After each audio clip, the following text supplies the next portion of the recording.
Not bad, not bad. He had an orange one!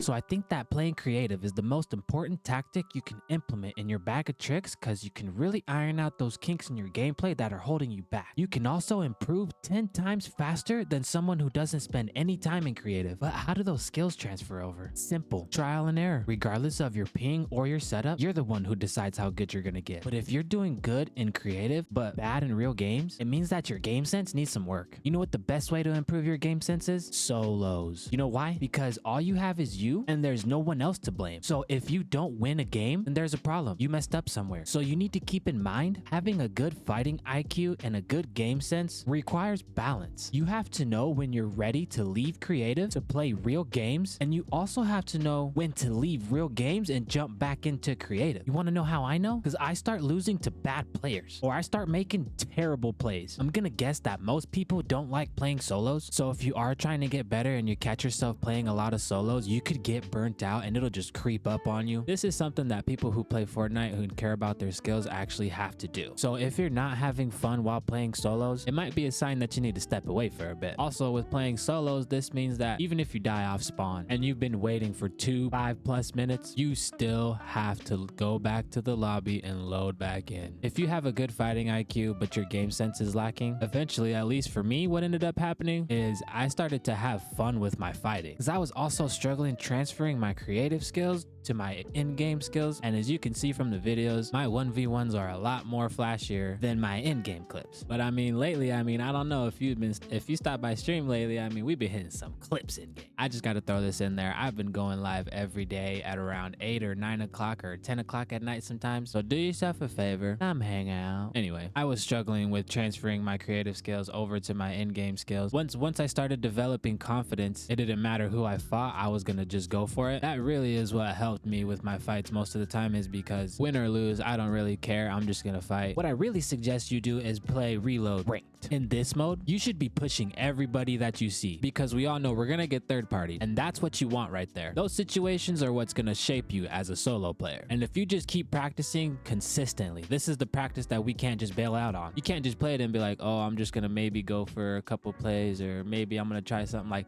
you need to be fully locked and you need to be consistent. You need to also have a goal in mind. You can't just be blindly going in there just taking every fight you see. You need to have an end goal. You need to make sure you're trying to work on your weaknesses. Anyway, I finally won a game in Unreal, and yeah, the lobby was poop, but guess what? It was on Unreal, so suck it. Anyway, check out this end game. Y'all already know I'm gonna be back next Saturday. Will you be back next Saturday? You fucking better be. Anyways, I'm out. He had an orange, that's why, bruh. Not bad, not bad. He had an orange one!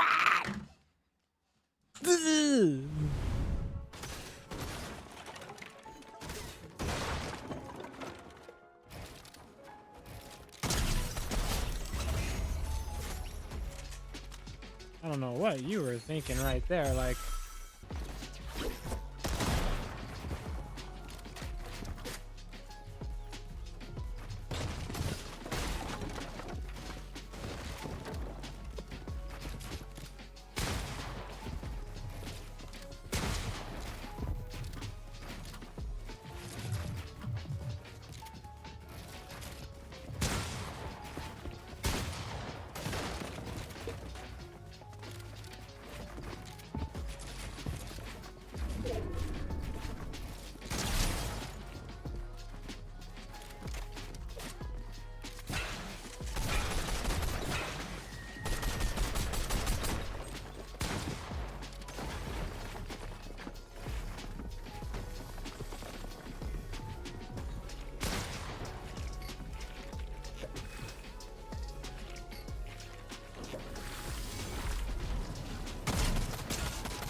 I was so nervous right there, bro.